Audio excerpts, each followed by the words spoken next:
Padre nuestro que estás en los cielos, venimos con regocijo en esta mañana de tu santo sábado para presentarnos delante de ti. Gracias, Señor, por la cita, la convocación que tú nos has hecho. Desde el mismo principio tú quieres tener una relación con cada uno de tus hijos.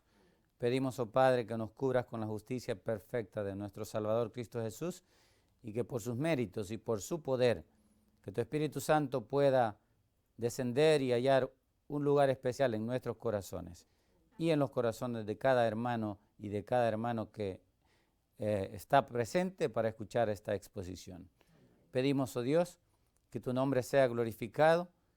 Y yo, de una forma especial, pido que mi cuerpo, mi mente y todo mi ser pueda ser usado, Señor, por ti, como instrumento simplemente para ser dirigido, para que mi mente, Señor, pueda hablar tus palabras y no las mías.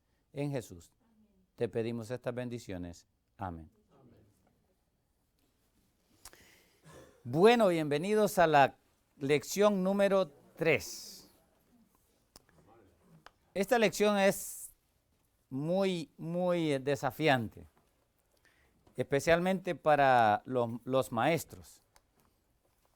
¿Por qué razón? Porque es necesario que conozcamos no solamente lo que la lección habla, sino que conozcamos un poco la historia, ¿no?, del pueblo de Dios, la historia de Israel, la historia de la nación de Judá. La lección habla de los últimos 5 reyes de Judá. Y ya vimos quiénes son esos últimos reyes. Estamos hablando del rey Josías, del rey Joacás, del rey Joacim, que en algunas partes aparece como el rey Joaquín también, sería Joaquim con M, porque hay Joaquín con N. El Joacim es el mismo Joaquim con M, porque la C tiene el sonido de K o de Q, por eso es Joaquín. Y el rey Sedequías, 5 de los últimos reyes que hubieron en la nación de Judá. Después de ellos, nunca más hubo un rey en esta tierra, a pesar de que ya hay un rey en esta tierra. Pero ese rey no está físicamente. Ese rey ahora está en una forma espiritual todavía trabajando en nuestro medio. Pero no, como los reinos de este mundo son contrarios al reino de Dios, todavía Cristo, a pesar de que Él ahora es el rey, Él es el rey de reyes y señor de señores. En Él se cumplieron todas las profecías que habían con respecto a la teología israelita como nación. ¿Qué importancia tiene esta lección para nosotros? Y aquí es lo desafiante, ¿no? Algo que yo he visto, y lo digo con todo respeto a todos, es de que nosotros no le damos una aplicación presente a la mayoría de las historias del pueblo de Israel antiguo. Pero yo creo que todos los que estudian la palabra de Dios, y especialmente los que leen el Espíritu de Profecía, saben muy bien que lo que Dios estableció en el tiempo antiguo, y si hay alguno que tiene la lección o las notas de la escuela sabática del Espíritu de Profecía, quisiera leer una cita que aparece en una de las lecciones que tenemos nosotros. En la lección 2, ya nuestro hermano la leyó anteriormente, pero quiero aprovechar esta oportunidad. Lo leo rápido, dice así: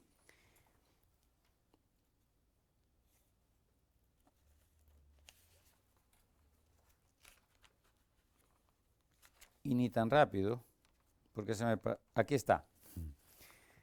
La lección dice, la cita dice así: nunca estamos ausentes de la mente de Dios. Dios es nuestro gozo y nuestra salvación. Y ahora escuchen: O sea, Dios nos tiene siempre en mente.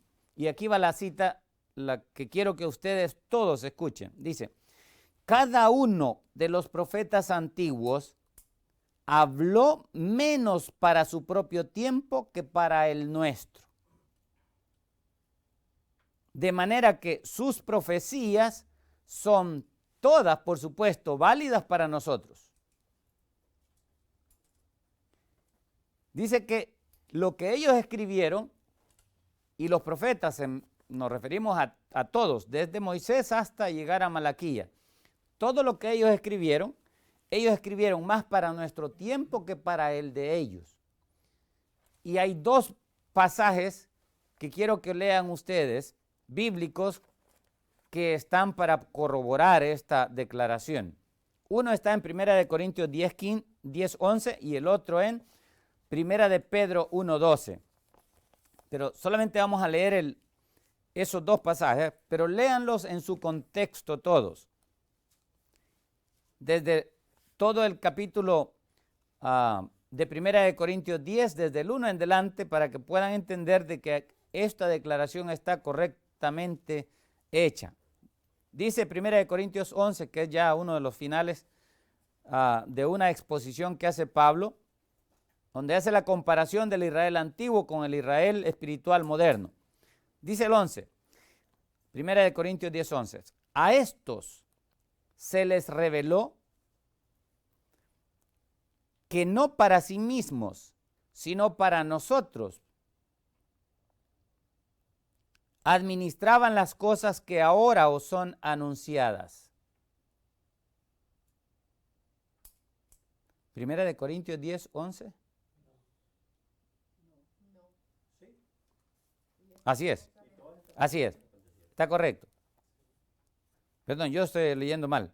Dice, y estas cosas acontecieron como ejemplo, les acontecieron como ejemplo, y están escritas para amonestarnos a nosotros, a quienes han alcanzado los fines de los siglos. Ahora, 1 Pedro 1:12. Ahí claramente dice que esas cosas que se escribieron en el Antiguo Testamento fueron escritas para amonestarnos a nosotros. Ahora, 1 Pedro 1:12 dice, a estos se les reveló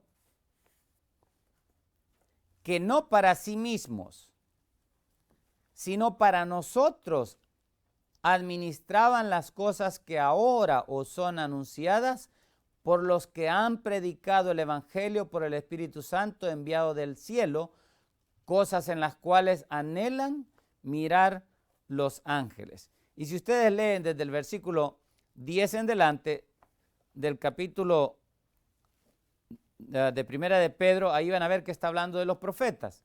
Quiero que pongan nada más el versículo 10, rapidito, para leer rápido ese pasaje. Dice el 10, 1 de Pedro 1:10. Los profetas que profetizaron de la gracia destinada a vosotros, inquirieron y diligentemente indagaron acerca de esta salvación. Ahí claramente enseña que todos los profetas que escribieron ellos de la salvación que iba a venir en Cristo. Habían profecías que decía desde el mismo Génesis que iba a venir un hijo de la mujer de Eva, que iba a aplastar la cabeza de la serpiente. Ese hijo vino a ser el hijo de Abraham, el hijo de la promesa en Abraham. Un hijo milagroso. No era un hijo particular, y eso es lo que debemos de entender. El Mesías no era un hijo común como todos los hombres. Y es importante que entendamos esto. Cristo, a pesar de que él fue 100% hombre, en él estaba el 100% Dios eterno y altísimo y omnipotente. Pero después de eso vino la promesa a la tribu de Judá. Y aquí está Judá. He hecho este cuadro para que puedan ver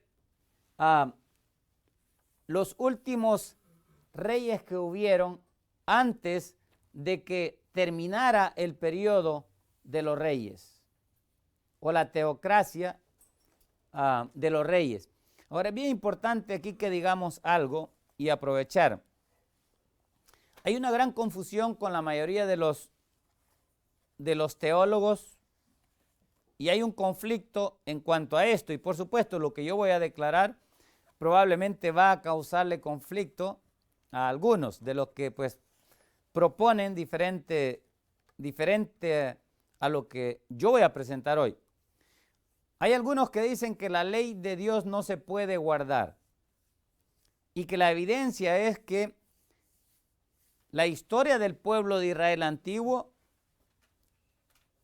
no hubo uno solo que guardara la ley, y es cierto, no hubo uno solo que guardara la ley.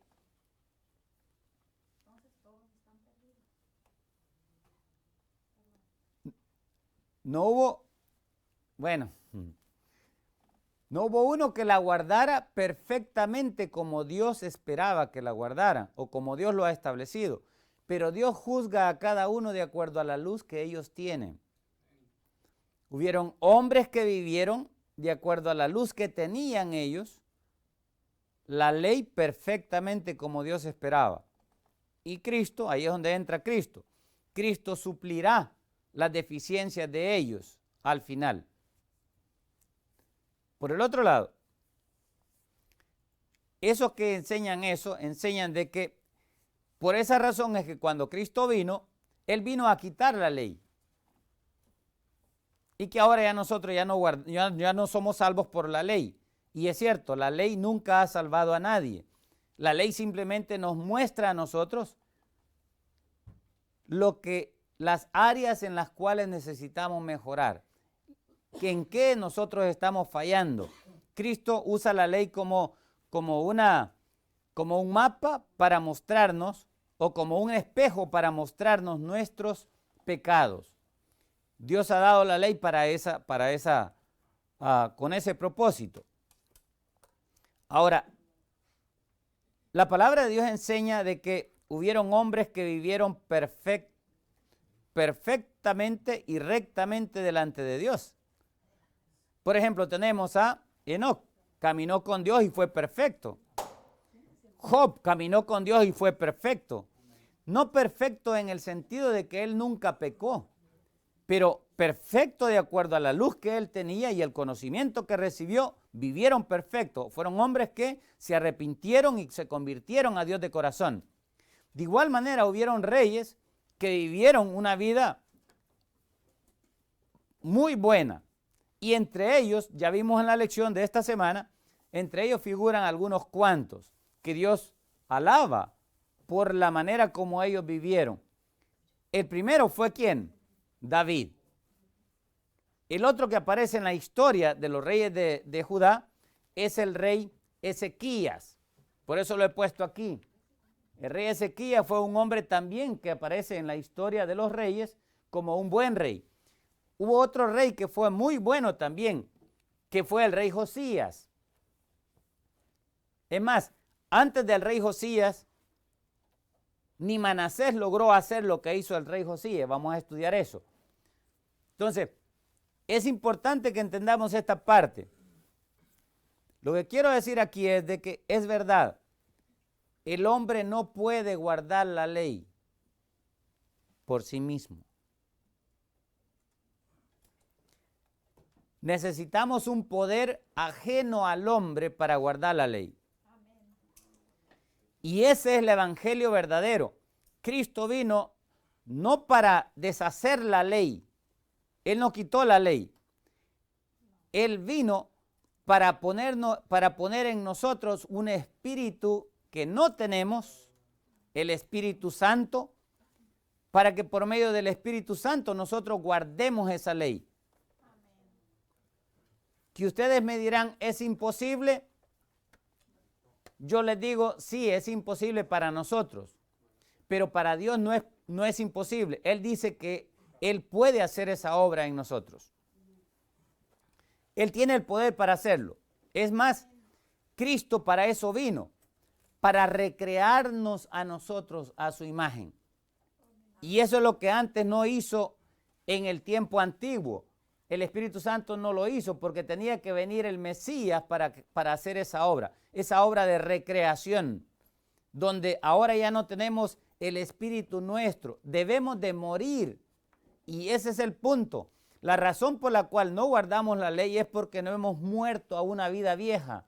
Queremos seguir pecando, nos gusta el pecado, no estudiamos la ley, no tenemos interés en vivir la justicia de Dios como estos hombres que fueron fieles la quisieron vivir. Por eso es que el versículo de memoria, Dios alaba al rey Josías. ¿Por qué? Porque juzgó, hizo juicios correctos, hizo justicia, y eso es lo que Dios busca.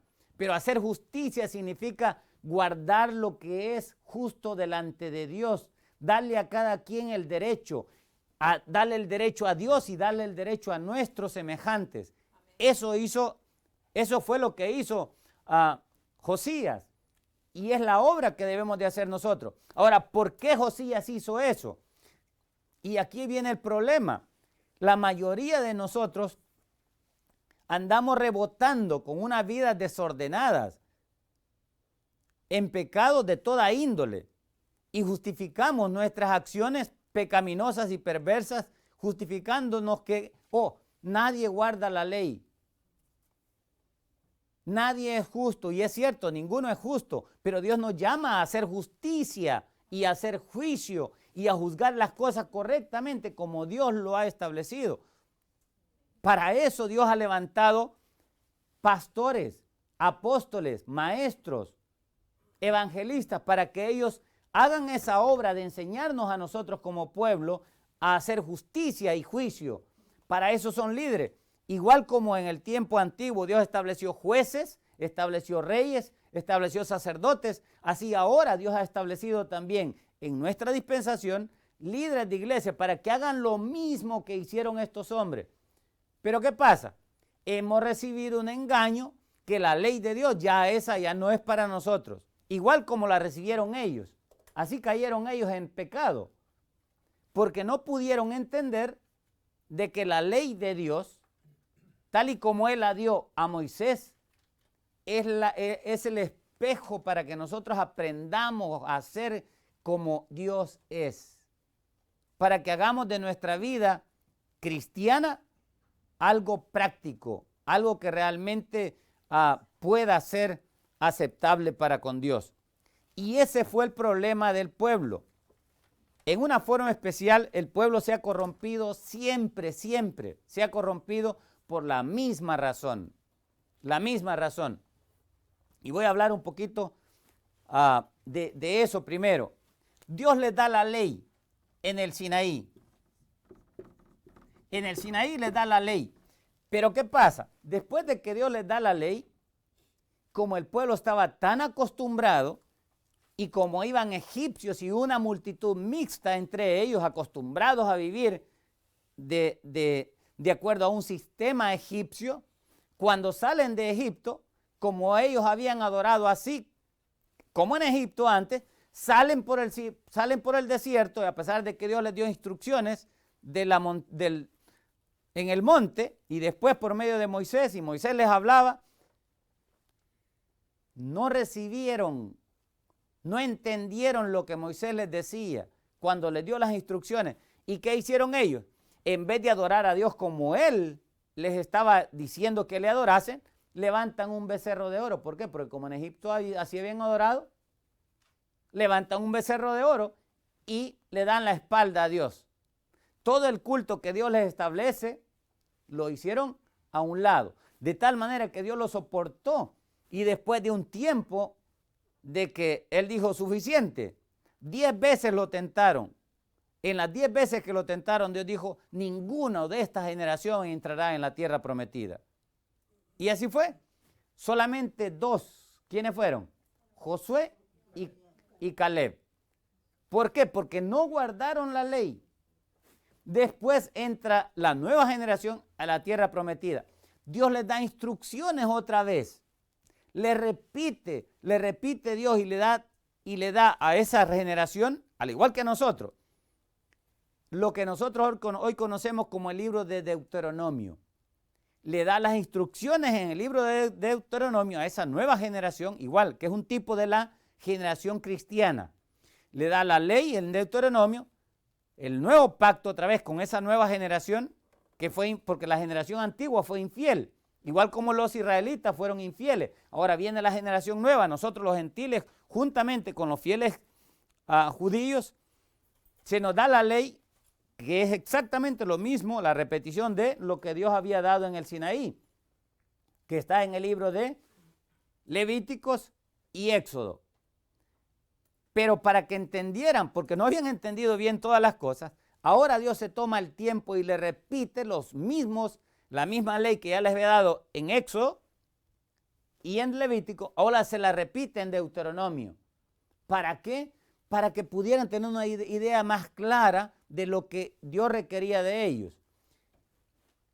Y ahí es donde entra algo que tiene que ver con esto. Dios les instruyó acerca de los líderes. Miren lo que dicen los líderes. Vamos a ir ahora a la palabra de Dios. Quiero que vayamos primero al libro de Éxodo, porque estas cosas son las que debemos de aprender. El libro de Éxodo habla de los líderes. Éxodo capítulo, rapidito, porque no hay tiempo mucho en la televisión, es rápido. Dice el versículo 19, Éxodo 18, 19. Éxodo 18, 19. Le dice aquí a Jetro, a Moisés, le da este consejo inspirado. Dice, oye ahora mi voz, yo te aconsejaré y Dios estará contigo, le dijo. Y está tú por el pueblo delante de Dios. Le dice Jetro a Moisés, y somete tú los asuntos a Dios. Versículo 20. Y enseña a ellos, a los líderes, las ordenanzas. Ahí la palabra es los estatutos y las leyes. Se refiere ahí a la Torá. Y cuando dice las leyes, se refiere a la instrucción toda que Dios le dio a Moisés, la Torá. Y muéstrales el camino por donde deben andar y lo que han de hacer. Versículo 21. Además, escoge tú de entre todo el pueblo varones de virtud, temerosos de Dios, varones de verdad, que aborrezcan la avaricia, y ponlos sobre el pueblo por jefes de millares, por jefes de centenas, de 50 y de 10. Ellos juzgarán al pueblo en todo tiempo, y todo asunto grave lo traerán a ti. Ellos juzgarán todo asunto pequeño, así aliviarás la carga de sobre ti y la llevarán ellos contigo. Entonces, esto es lo que Dios instruyó. Moisés tenía que darle todas las instrucciones. Los levitas tenían que estudiar estos estatutos, estos juicios. ¿Para qué? Para poder ellos hacer justicia y juicio correctamente entre el pueblo. Pero el problema es ese, que cuando alguien recibe una posición, busca nada más que aquellos ayudar a los que a él le convienen, los amigos, y se pierde el propósito que Dios quiere de cada líder, que en primer lugar deben ser hombres de virtud, significando que sean hombres que quieran hacer la voluntad de Dios, hombres llenos del Espíritu Santo, hombres que sean temerosos de Dios, que no busquen servir por la avaricia. Ahora, después de eso da instrucciones Dios en Deuteronomio capítulo 1. Deuteronomio, le vuelve a repetir, Deuteronomio 1. Dice el versículo, comenzando del versículo 12 en delante. Está hablando aquí ya Moisés, le dice a Dios, ¿cómo llevaré yo solo vuestras molestias, vuestras cargas, vuestros pleitos? Dadme entre vosotros, le dice al pueblo, a todo el pueblo que estaba reunido, de vuestras tribus, varones sabios y entendidos y expertos, para que yo los ponga por vuestros jefes. Y me respondisteis y dijisteis, bueno es hacer lo que has dicho. Y tomé a los principales de vuestras tribus, varones sabios y expertos. La palabra experto significa ahí hombres que tengan conocimiento de la ley de Dios, de las instrucciones de Dios, de la palabra de Dios. Eso es lo que deben de ser cada uno de los líderes. Y los puse por jefes sobre vosotros, jefes de millares, de centenas, de 50, de 10, gobernadores de vuestras tribus. Versículo 16. Y entonces mandé a vuestros jueces. Aquí vienen las cosas. Oíd entre vuestros hermanos y juzgad ¿qué? Justamente entre el hombre y su ¿qué? ¿Y de qué dice después? Y el extranjero. ¿Debían de ser acepción de personas? No. Dice el versículo 17. No hagáis distinción de persona en el juicio. Hacia al pequeño como al grande oiréis. No tendréis temor de ninguno. Porque el juicio es ¿de quién? De Dios. Y la causa que os fuere difícil la traeréis a mí y yo la oiré. Entonces, ¿cómo deben de ser los líderes en la iglesia? Deben de ser hombres rectos, que traten a todos con igualdad, que sean justos, ¿sí? Que cumplan con los estatutos y los juicios establecidos por Dios, que enseñen al pueblo en los caminos de Dios. Eso es lo que debe de hacer. Esa es la obra que descuidaron todos los hombres y por lo cual se distingue el rey Josías, el rey Ezequías, porque fueron hombres que regresaron a la ley de Dios. Es la única manera como la iglesia puede mejorar y es la razón por la cual hay tanta corrompición entre nosotros hoy. Porque es fácil hablar de la historia de los antiguos sin aplicarla a nosotros. Pero la clave está aquí para no repetir la historia de lo que le pasó a estas generaciones, a nosotros hoy, es que nosotros volvamos a la ley. No hay otra cosa. Y voy a decir ahora algo que tal vez a muchos les va a molestar, pero no quiero que lo tomen de una manera mal. Todo tiene su lugar. Y escuchen bien, en este tiempo todos los profetas fueron levantados, Jeremías, Sofonías, Joel, Habacuc, todos los profetas justo antes de que fuese llevado Judá en cautiverio, todos esos profetas finalmente fueron levantados para buscar. Dios en su grande misericordia y amor buscaba salvar a este pueblo. No quería que cayeran los juicios sobre ellos. Les clamó por medio de Jeremías para que se volvieran a él y que no cayeran en el cautiverio. Eso es exactamente lo mismo que está haciendo ahora con nosotros como iglesia adventista del séptimo día de una forma especial. Dios no quiere que nosotros vayamos en cautiverio. Viene la ley dominical, igual como a ellos les venía el sitio. La ley dominical es el mismo sitio para nosotros. Pero ¿qué hacemos nosotros ahora? Unos nos ocupamos nada más de hablar de Roma, que viene en contra de nosotros. Y es cierto, viene en contra de nosotros. ¿Pero por qué viene? ¿Por qué llegó Nabucodonosor en contra del pueblo de Judá? ¿Por qué llegó contra los judíos? ¿Por obedientes o por desobedientes? ¿Habrá lección para nosotros ahí? Si a ellos les vino la ira de Dios por la desobediencia, y para ellos el sitio era la ley dominical, o donde ahora, como ellos no aceptaron el sistema de Dios, el sistema de culto establecido por Dios, y mezclaron el culto verdadero con el culto pagano, adoraron a los dioses babilónicos y los de las demás naciones adoptaron costumbres de adoración igual como ellos. Se olvidaron de la ley igual como lo hacemos nosotros ahora. Entonces, por esa razón, Dios tiene que entregarlos y les llegó la ley dominical a ellos.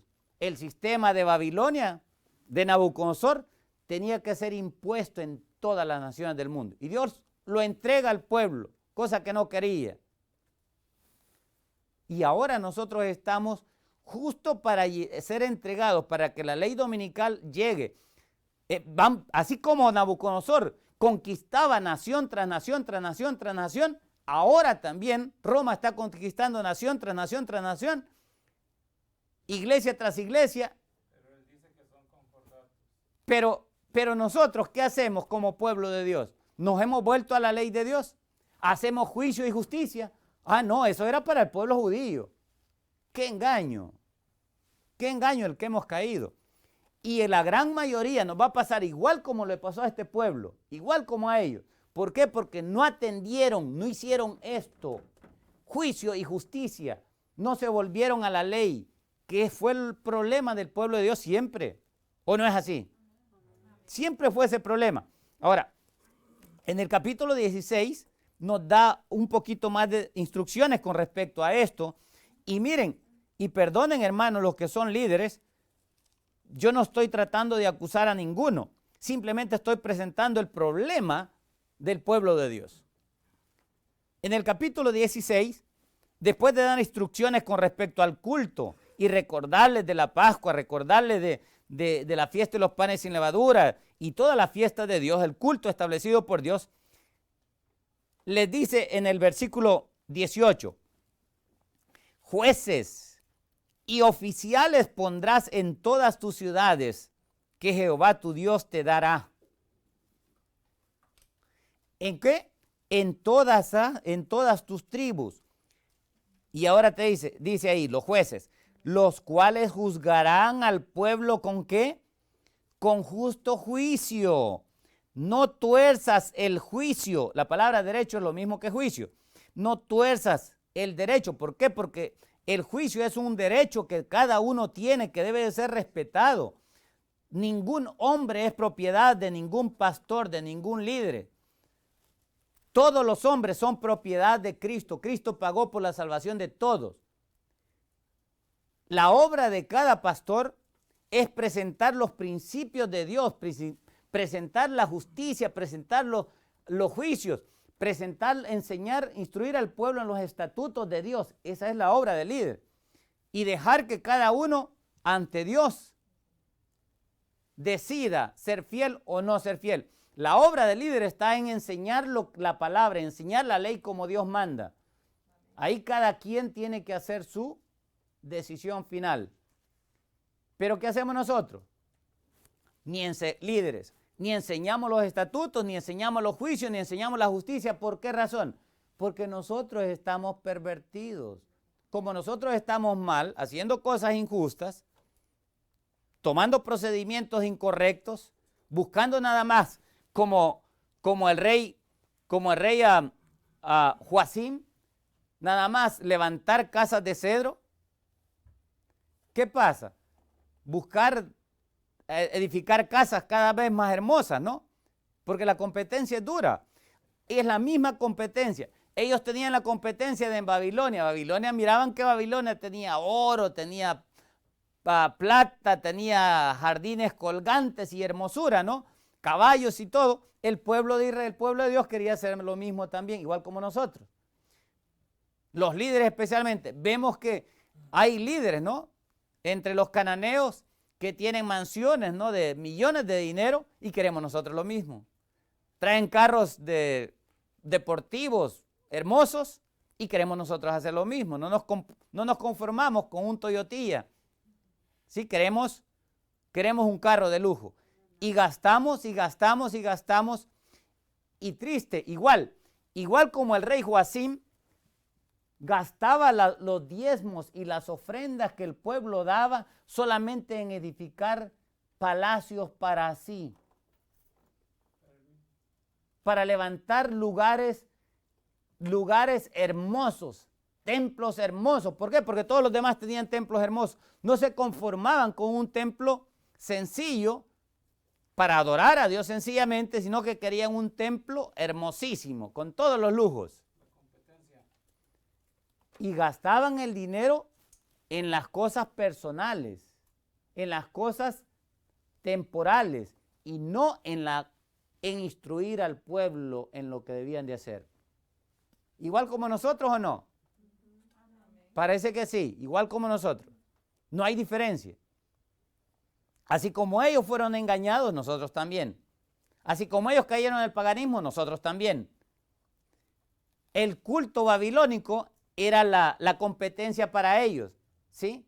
Miraban cómo los cananeos, los filisteos que estaban alrededor de ellos, los moabitas, los amonitas y toda esta gente, ¿no? Que estaban mezclados, que tenían en sus iglesias un culto de una manera que les atraía.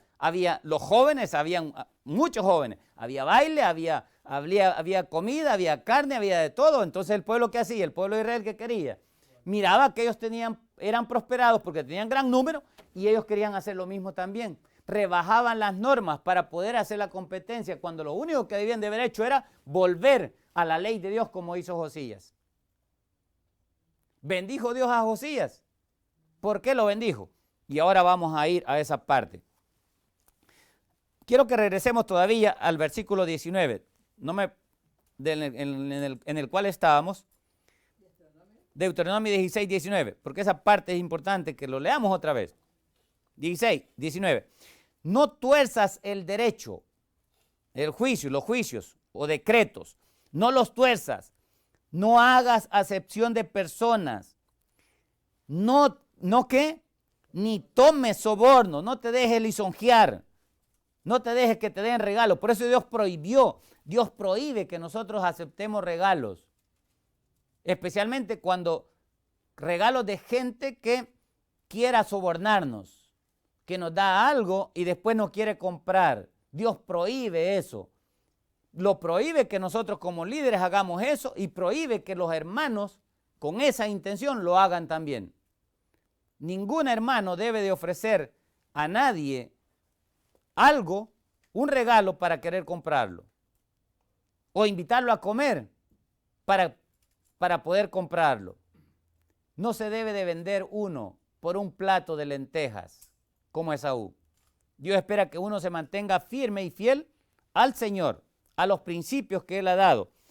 Y dice el versículo 19, continúa diciendo, porque el soborno ciega los ojos de los sabios y pervierte las palabras de los justos.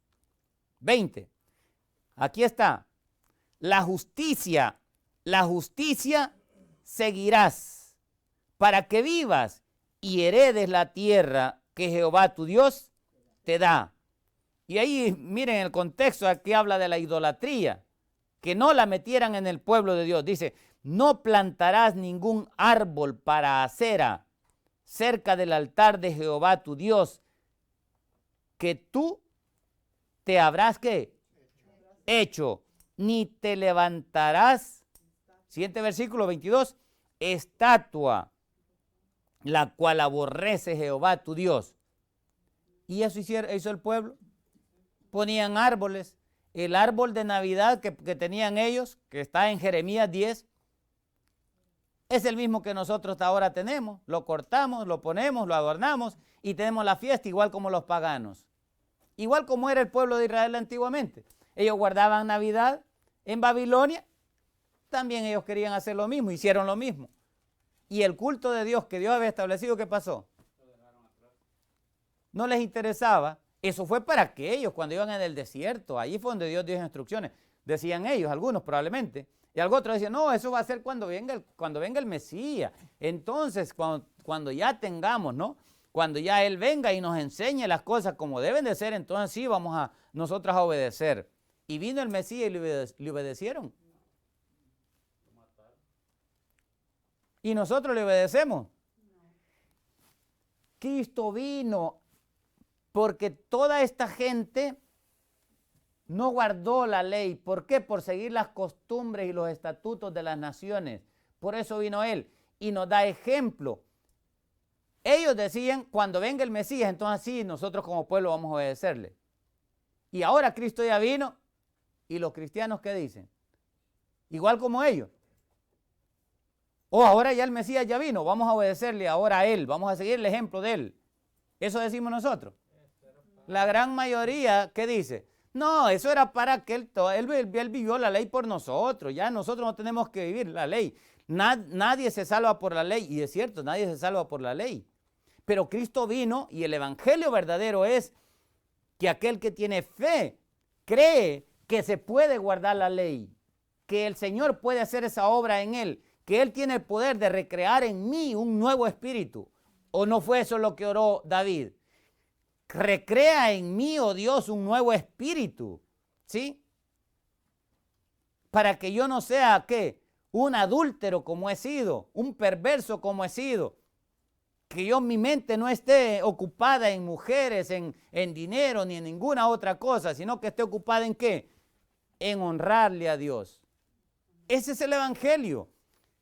Tal y como lo dice el Nuevo Testamento también. Miren, vayan a Efesios capítulo 2.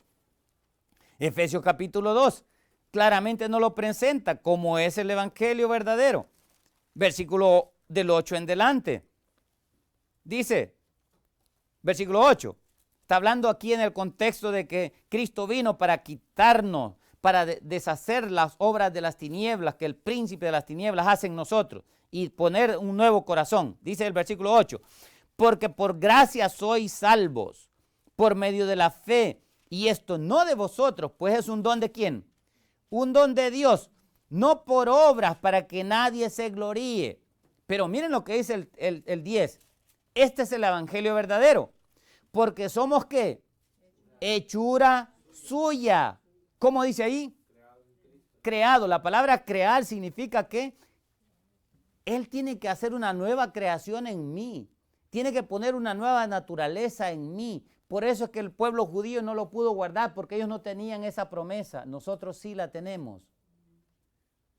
Ese es el evangelio. Mi pregunta es, ¿esto se recibe por fe y se practica por fe o no?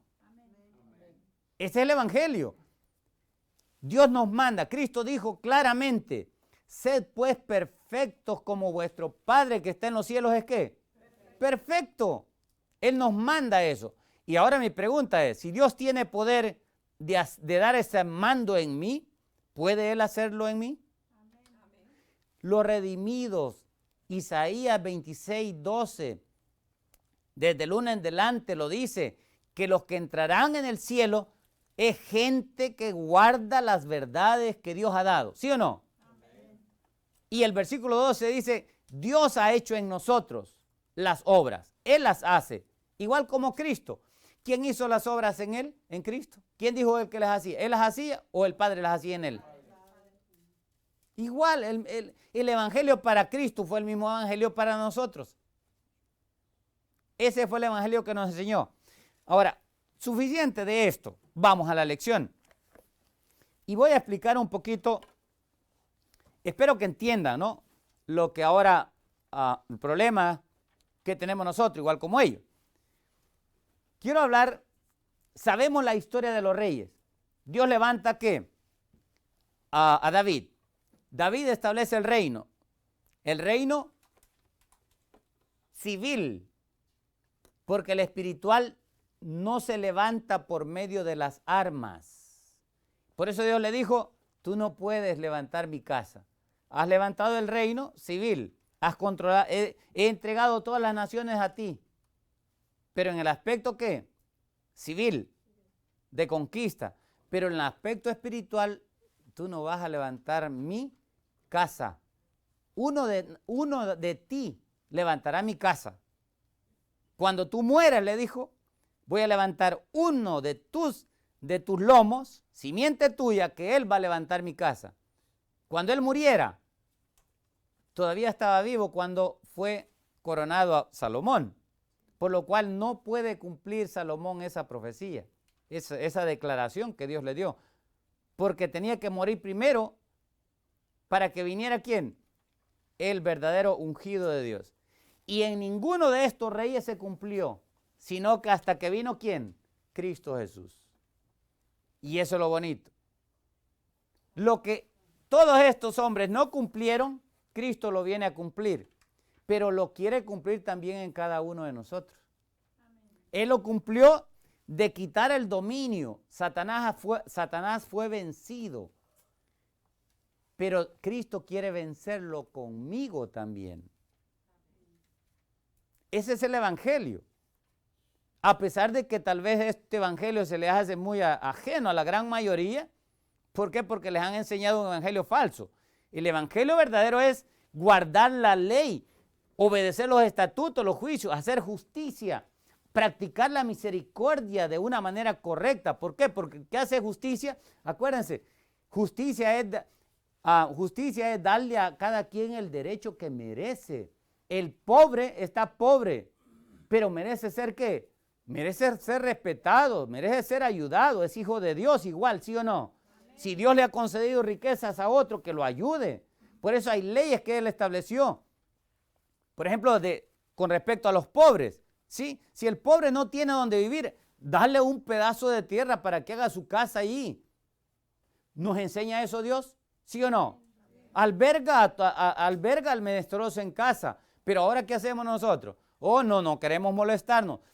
Tenemos una mansión, y le digo porque yo he trabajado en muchas mansiones, que viven solamente 2 personas. 2 personas viven en mansiones que tienen hasta 32, 40 cuartos. ¿Todo para qué?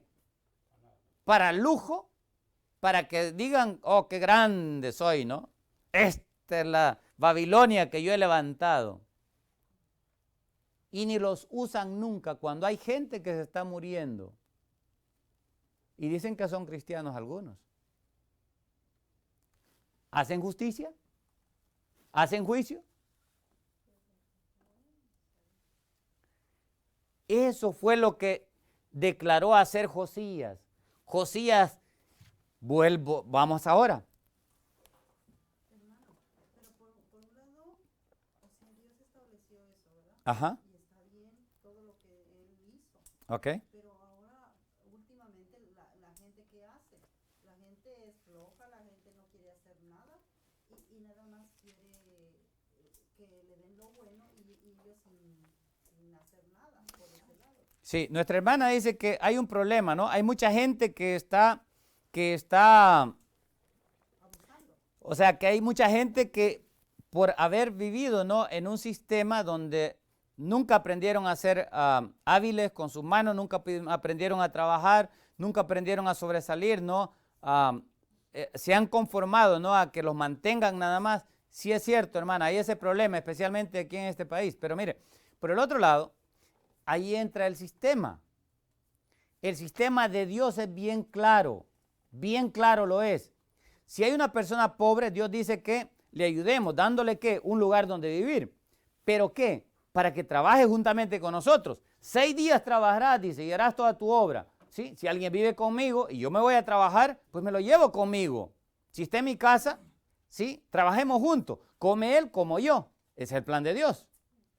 Hacemos eso. ¿Okay? El problema es ese.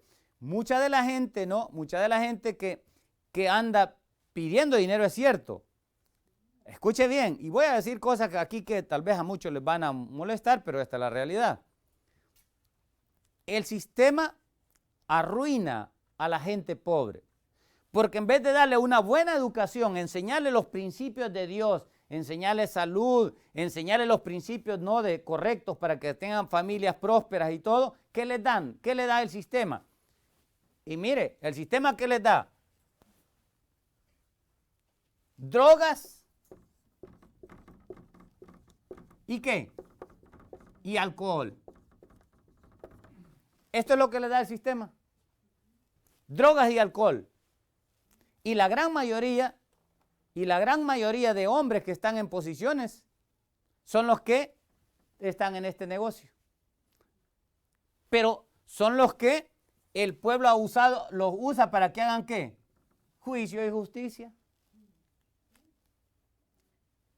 Ellos son ley a sí mismos, pero abusan ¿de quién? Del pobre. En vez de enseñarles, ¿no? En vez de gastar millones de dólares, ¿sí?, en cárceles, las usaran, ¿no?, para quitarles el tabaco, para quitarles el alcohol, para quitarles todas estas, sí, todos estos látigos, ¿no?, que están destruyendo a la humanidad. ¿O no es así? ¿O me estoy inventando yo esto?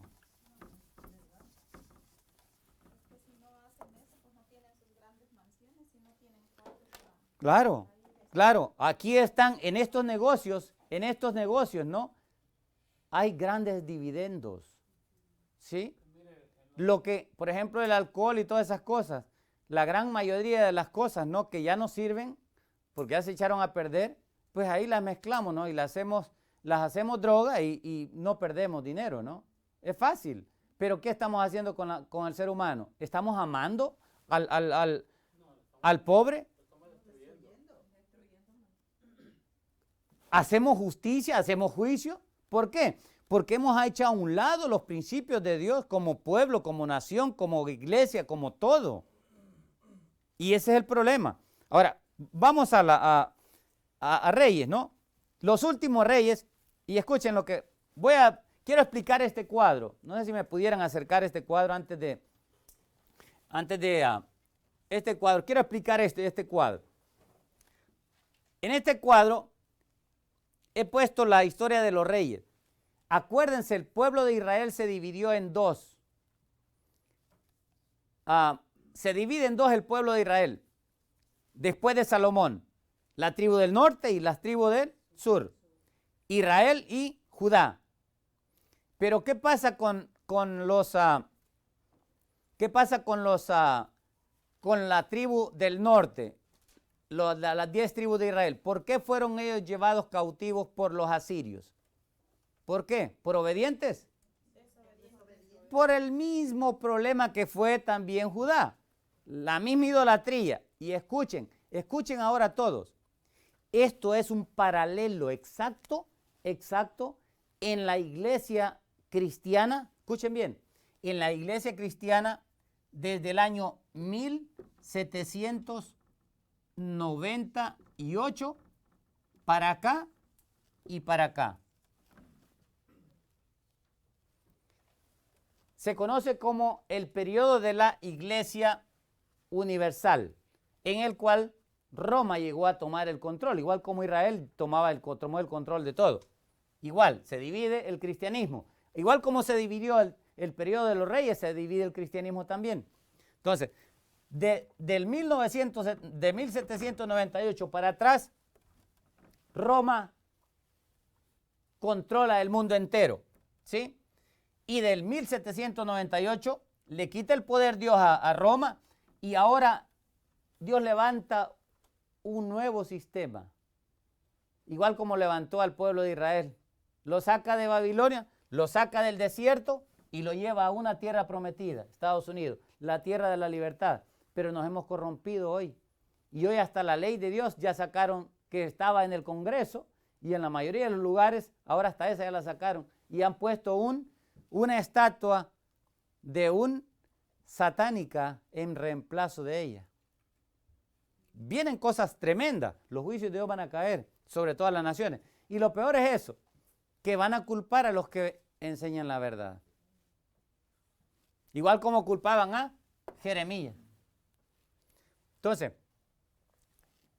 en nuestro tiempo, este sería el periodo de Israel. Y este sería el periodo de la Iglesia Adventista del Séptimo Día. Dos periodos, divididos en este año. Dios hizo juicios contra Israel. Levanta a la Iglesia Adventista para que guardara los mandamientos de Dios. Cristo estableció la Iglesia obediente a los mandamientos de Dios. ¿Sí o no? Pero se corrompe el Israel, igual como se corrompió el Israel antiguo. Se corrompe la iglesia cristiana y entonces Dios tiene que hacer juicios contra el Israel, que el último rey fue Oseas, por eso puse aquí Oseas. El último rey fue Oseas. En el año 722, los asirios cautivan y destruyen a las 10 tribus de Israel. Terminó ese reino, igual como terminó el reino de Roma en el año 1798. Dios hace juicio contra eso. Ahí es donde entra Daniel 7, del 9 al 14. Bueno, del 9 hasta el 28, ¿no? Dios hace juicio contra el cuerno pequeño, le quita el poder, le da la herida de muerte para ahora levantar un pueblo que guardara los mandamientos de Dios. ¿Los hemos guardado? El problema es ese, otra vez la misma situación del pueblo antiguo, es la misma situación de nosotros hoy. Aunque no lo reconozcamos, la realidad es esa. Cualquiera que estudia un poco la Biblia no necesita ser muy estudiado para darse cuenta que el problema es igual.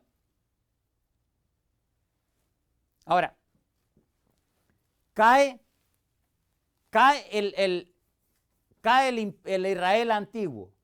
cae Israel en el año 722 y como cae el Israel, ahora Ezequías se da cuenta que los juicios son verdaderos, igual como cuando cae Roma, los demás cristianos que habían, las demás iglesias se dan cuenta que Dios estaba en serio, ¿no? Haciendo juicios.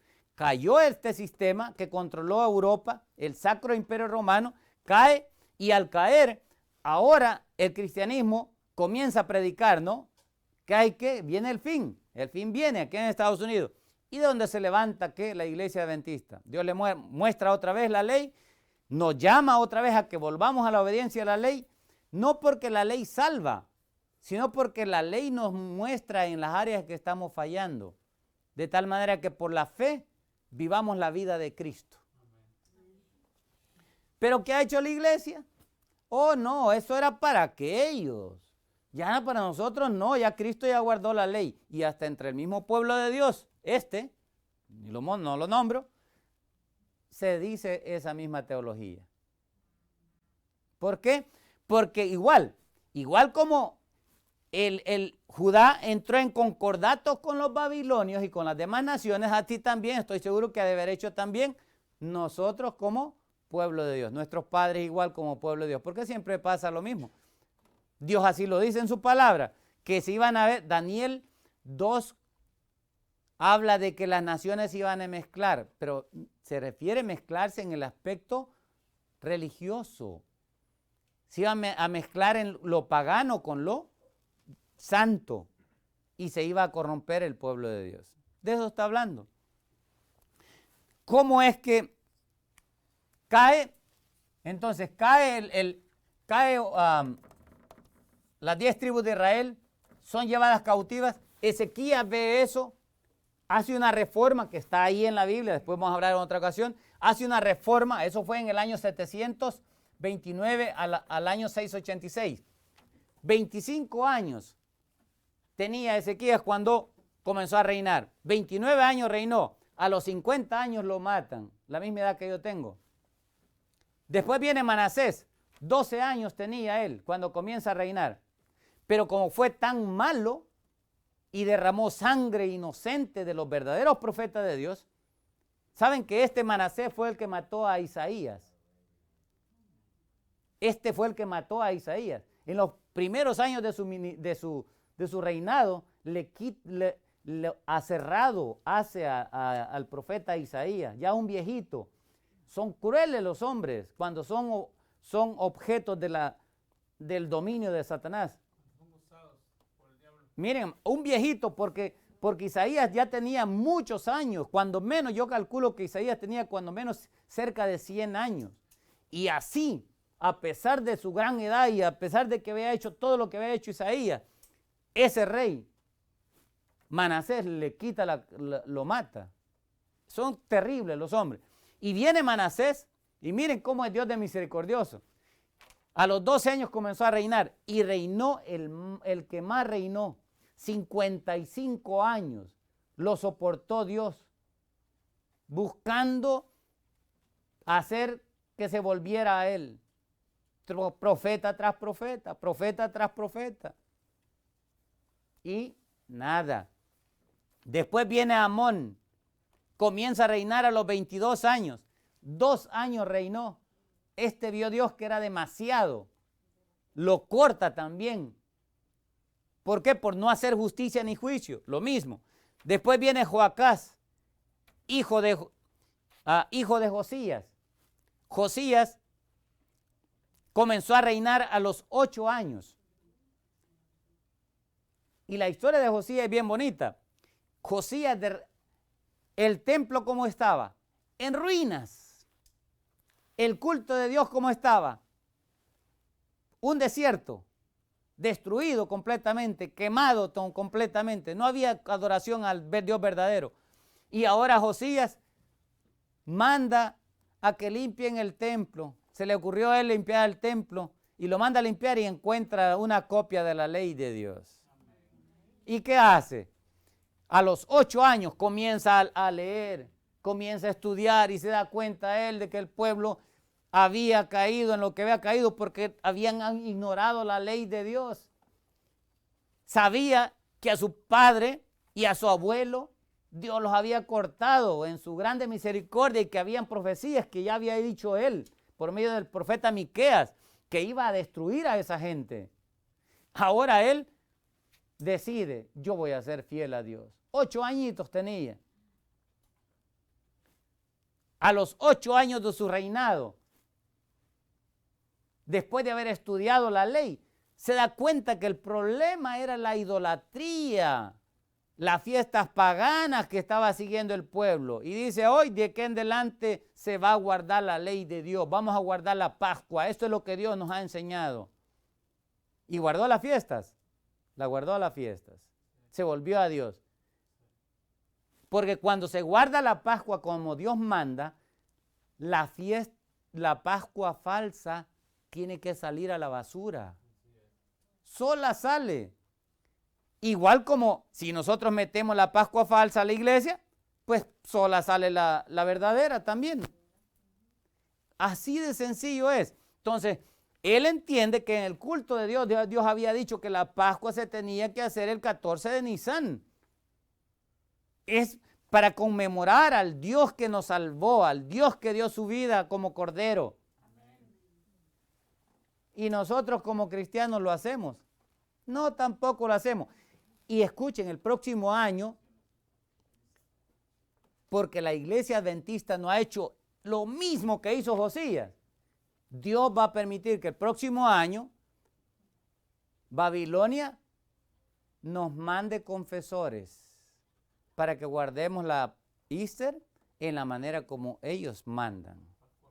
La Pascua falsa.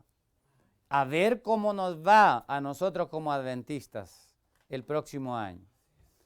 No hemos querido guardar la Pascua en el tiempo establecido por Dios en obediencia a Cristo que murió por nosotros, que dio su vida por nosotros y nos dijo, esta fiesta la guardaréis y te recordaréis y me conmemoraréis de que yo soy tu Salvador. Yo te saqué, te liberté del enemigo. ¿Y qué pasa?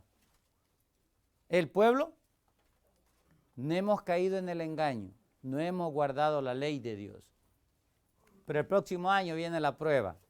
Es de acuerdo a los planes que Roma tiene, Francisco tiene. Esto no es mío, yo no estoy profetizando, simplemente estoy diciendo lo que ellos están planeando hacer. Ahora bien, Josías descubre la ley, comienza a restaurar el culto en el templo. Guarda la Pascua, cosa que no había sido hecho desde hace mucho tiempo en la manera como debía de ser hecho. Al igual que Ezequías. Ezequías también hizo una obra aquí. Antes de restauró la Pascua también cuando cae las 10 tribus de Israel. Ezequías hace esa obra, ahora Josías la vuelve a hacer otra vez. A los 12 años, esa historia ahí está, lástima que no queda tiempo para dar todo esto. Dice que a los 12 años, miren, vayan rapidito, Segunda Crónicas, no me queda tiempo para explicar todo esto, pero en Segunda de Crónicas, capítulo 34, 34:1, primero. Miren, aquí está. Segunda Crónicas 34:1. Y nos vamos a saltar rápido, no vamos a leer todos los versículos. Versículo 1. De 8 años era ¿quién? Josías cuando comenzó a reinar y reinó 31 años en Jerusalén. Versículo 3. A los 8 años de su reinado, siendo aún un muchacho, ¿cuántos años tenía? Comenzó a reinar a los 8. ¿Cuántos años tenía? ¿Más 8? ¿Cuántos son? 16 años. Siendo aún de 16 años, comenzó a buscar al Dios de David, su padre, y a los 12 años, o sea, ya cuando llegó él a 20 años, comenzó ¿a qué? A limpiar a Judá y a Jerusalén de los lugares altos, las imágenes de hacer, esculturas y todas las cosas fundidas que hizo él. Las quemó y las destruyó y hizo pedazo toda la idolatría dentro del pueblo de Dios. ¿Ok? Eso lo hizo a los ¿cuántos años de reinado de él? A los 12. Cuando él llega, ahora, ¿en qué año de Josías comenzó a profetizar Jeremías?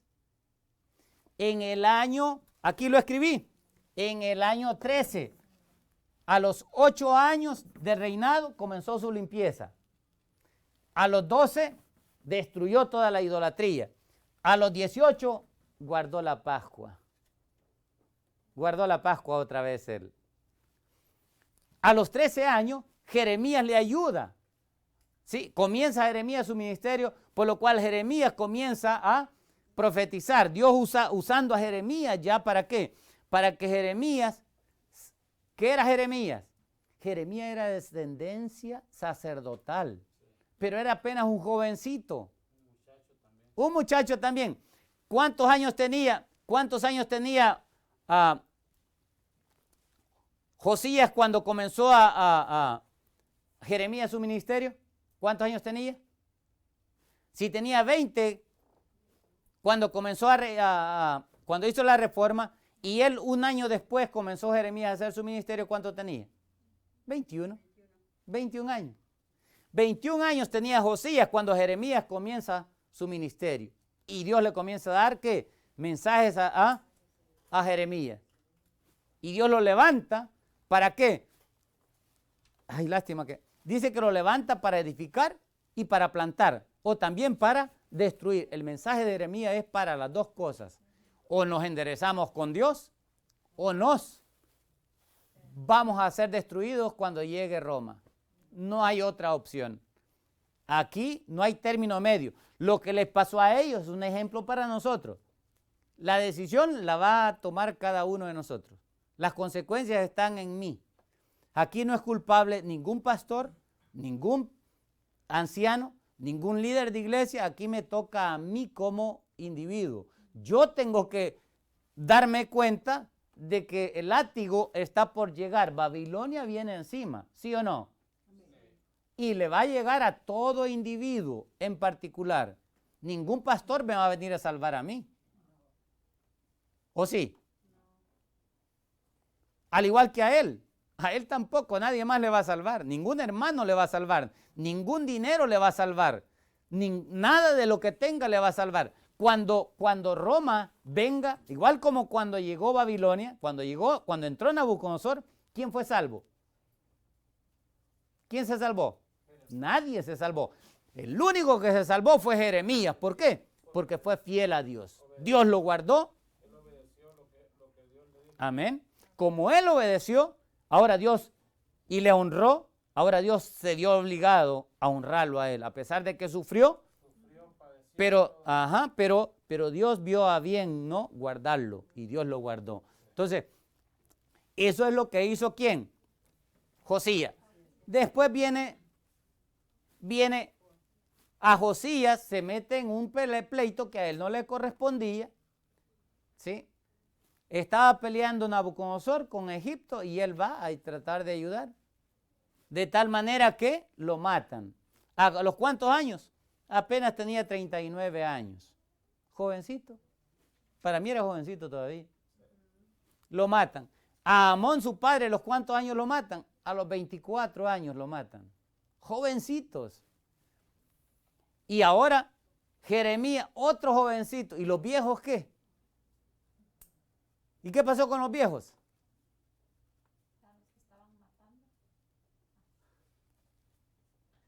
Y todos los ancianos, príncipes que había en el pueblo, ¿qué pasaba con ellos? ¿Dónde están en la historia?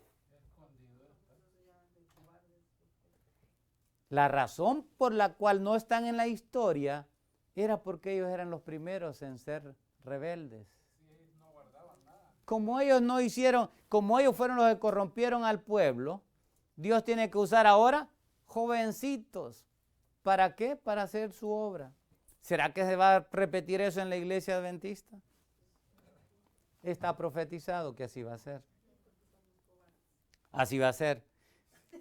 Viene entonces, es quitado, escuchen bien, es quitado, muere Josías, viene a Joacás. Viene Joacás, el hijo de Josías. ¿Y qué pasa con él? Fue tan corrupto que a los 3 meses lo quita. lo quita el faraón egipcio y se lo lleva para Egipto. No sabemos a los cuántos años murió, pero a los 23 años apenas a Egipto, preso. A ver cuándo murió, nadie sabe cuándo murió, pero porque no lo da la historia. Después viene el siguiente.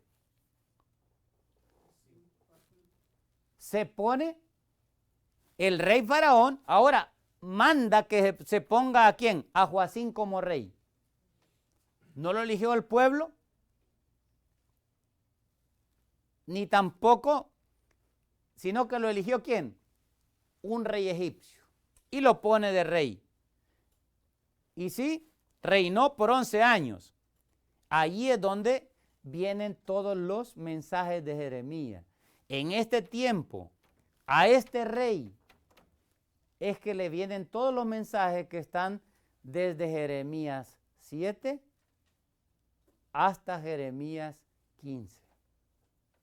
A la puerta del templo Dios manda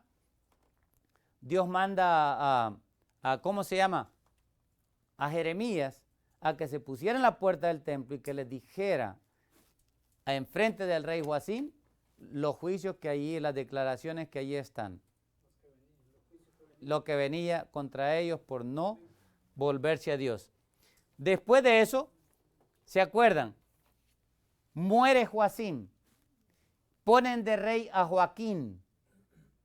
Pero ese rey también fue tan corrupto que a pesar de que a los 18 años comenzó a reinar, no más reinó 3 años y medio.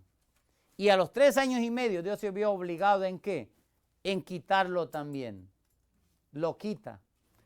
Qué bueno que finalmente, ¿no? En el año 561 todavía estaba vivo y Dios permitió que cuando muere Nabucodonosor, el siguiente rey que vino, que fue Evil Merodach, lo sacó de la cárcel y estuvo, ¿no?, en la casa del rey como uno de los hombres más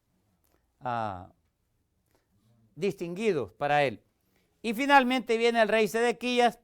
Por cierto, el rey Joacás, escuchen bien, el rey Joacás, el rey Joacim y el rey Sedequías, los tres eran hermanos. 3 hermanos. Joacás, Joacim y Sedequías eran hermanos entre sí. El único que era hijo de Joacim era Joaquín. La historia así nos lo da. Esa es la historia del pueblo de Dios. Pero el meollo de aquí es este, hermanos, y siempre ha sido ese el problema con el pueblo de Dios. Cada vez que Dios ha hecho una reforma, ha sido hecha a través de un volver a la ley de Dios. La Biblia, al igual que el Espíritu de Profecía, nos enseña que la obra que el mensaje final que se va a predicar en los días finales, que va a traer el cántico del Cordero, es que nosotros volvamos a la ley de Moisés, que guardemos la ley de Dios como Él la dio. Por eso es que dice Malaquías, que dice, acordaos de la ley de Moisés, mi siervo, antes de que venga, ¿qué? El día grande y terrible de Jehová. Yo le di en Horeb estatutos y juicios para todo Israel. Pero nosotros, ¿qué hemos hecho? Igual como hicieron los reyes, la ley, ¿dónde la tuvieron metida? Entre la basura estaba tirada allá. El culto de Dios, el templo, abandonado. El culto verdadero, abandonado. Igual como hemos hecho nosotros también. Llega día en que Dios va a hacer esa obra. ¿Cuándo la va a hacer? Igual. Igual como Dios la hizo con esta descendencia de reyes, hasta que no estuvieron en Babilonia, se distinguió a Daniel y sus amigos. Dios tenía gente fiel.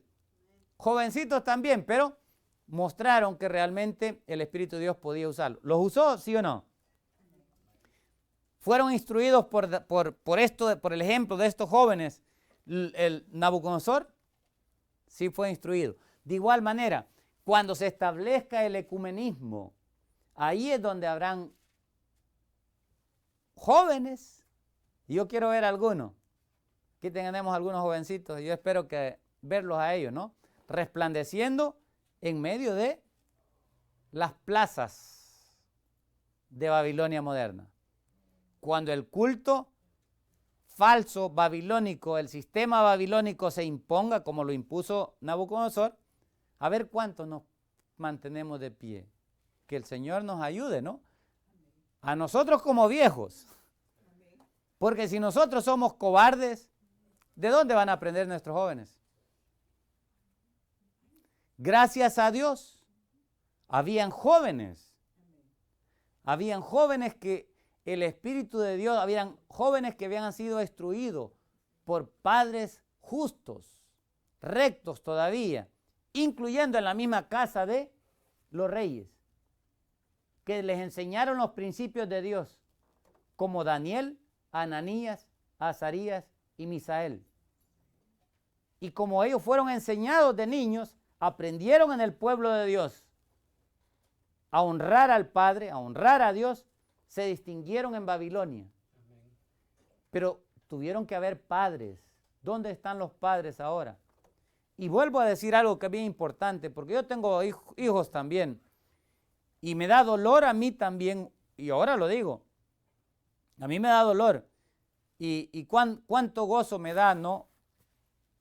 Ustedes que están en la cámara no pueden ver, pero a mí me da gozo ver jóvenes que derraman las lágrimas, ¿no? Al decir estas cosas. Vienen cosas terribles. Y el Espíritu de Dios toca los corazones, ¿no? Perdonen, hermanos, estoy, cierta manera, esto no es un show, ¿no? Me causa el deseo de llorar porque veo que alguien está llorando aquí también. Un joven, una joven. Los que están en la cámara no pueden ver, pero yo sí lo veo. Y hay una joven que está llorando aquí, por eso el Espíritu de Dios le ha tocado. Y yo sé, la conozco a ella y sé que ella quiere servir a Dios y anhela, ¿no?, estar entre la gente fiel. Y me da gusto eso. ¿Cuánto quisiéramos nosotros los padres que todos nuestros hijos, ¿no?, tuvieran ese deseo? Y por eso también me causa un poquito de dolor, ¿no? Porque uno ve lo que uno tiene en la familia y ve que son cobardes. Y ve que son arrastrados, ¿no? Uno ve que son arrastrados por la influencia del mundo, quieren imitar al mundo. Y ahora lo digo como padre, ¿no? Y como padre yo sé muy bien de que yo he hecho lo más que he podido con mis hijos, pero no ha tenido el efecto, que debería de tener, ¿no? Despreciamos una salvación tan grande, ¿no?, por un plato de lentejas, por lo que el diablo nos ofrece temporal, que a última hora nos va a quitar. Igual como el rey Joacín miraba carros con caballos. Él quería carros con caballos. Miraba el lujo que tenían los reyes babilónicos. Él quería también tener una casa de cedro, no bien bonita, amplia, sí, con salas bien airosas, ¿no?, con aire acondicionado y todo. Nuestros hijos, eso es lo que los arrastra, ¿no?, al mundo. Mientras Dios sigue siendo deshonrado.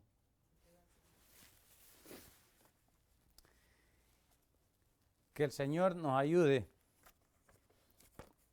a que como líderes volvamos a la ley y que enseñemos a nuestros jóvenes que la única manera de escapar los juicios de Dios no está en hablar de Roma, ni del ecumenismo. La única manera de salvarnos es que volvamos a la ley, que volvamos al evangelio verdadero. Es la única manera como vamos a estar en pie hasta el día final. que el Señor nos ayude y que esta lección nos enseñe no hablar una historia nada más porque es bonito, ¿no? Y eso he visto yo. La gran mayoría hablamos de las cosas que hicieron nuestros padres, cómo fueron idólatras, pero estamos tan ciegos que no miramos la idolatría nuestra hoy. ¿Por qué? Porque nos ocupamos nada más de vernos a nosotros mismos y ver todo lo que todo lo que los demás hacen en los alrededores, cuando lo que tenemos que hacer es lo mismo que hizo Josías: ir al libro, ir a la ley, ver qué realmente enseñó Jehová, juzgar, hacer juicio y hacer ¿qué? Justicia. Esa es la obra. Si nosotros hacemos justicia y juicio, vamos a hacer de la misericordia algo práctico. Vamos a hacer de la misericordia y el amor algo práctico, porque Dios, por medio de los estatutos, nos enseña cómo amar a los demás, cómo servir, cómo ayudar a los demás. Para eso Dios dejó todas esas leyes, para que nosotros fuéramos un pueblo distinto. Pero en vez de hacer eso, somos los más injustos también.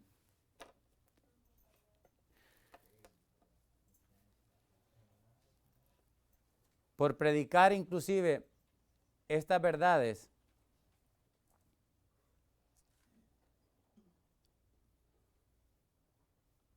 igual como a Jeremías se le sacó de la iglesia, también se repite la historia hoy.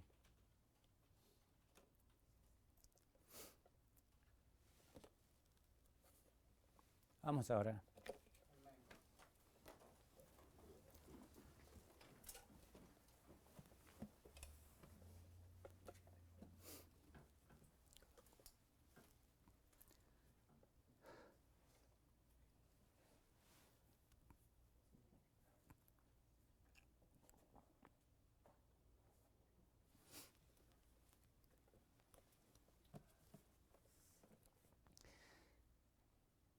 Padre Santo que estás en los cielos,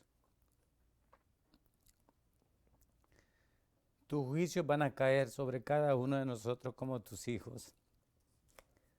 Vamos a ver repetida la historia, que nuestros hijos van a ser pasados a espada, que nuestras mujeres van a ser entregadas para ser violadas, que todo lo que nosotros ahora trabajamos para tener casas lujosas, carros y todas esas cosas en las cuales el diablo nos ofrece, pronto se nos va a quitar todo esto. Y tu pueblo sufrirá arduamente, Señor. Perdona a tu pueblo, especialmente la iglesia adventista.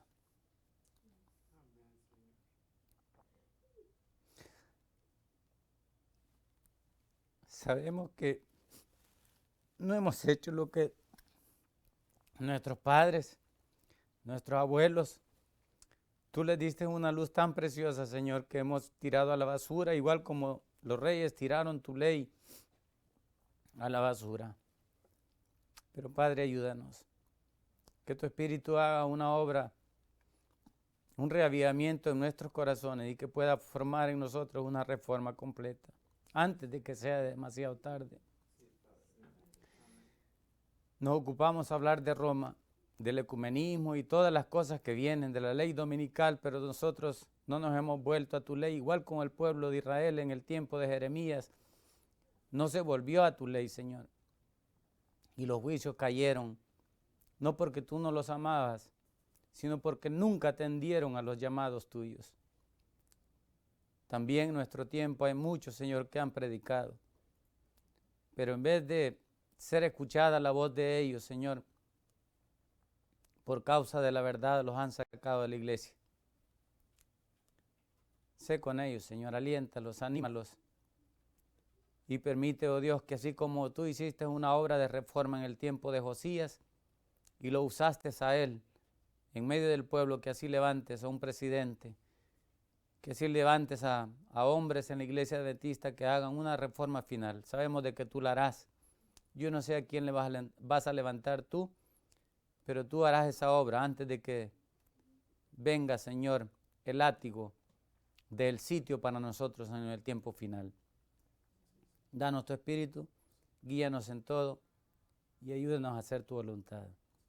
Que podamos reconocer que tu ley es santa, justa y buena, y que cada mandamiento, cada juicio ha sido dado, Señor, con infinita sabiduría, para que nosotros podamos vivir una vida práctica y que hagamos justicia, dándote a ti la adoración que mereces, porque tú eres el único Dios creador, y también que nosotros hagamos justicia con nuestros semejantes, dándoles a cada uno el respeto como hijos tuyos también.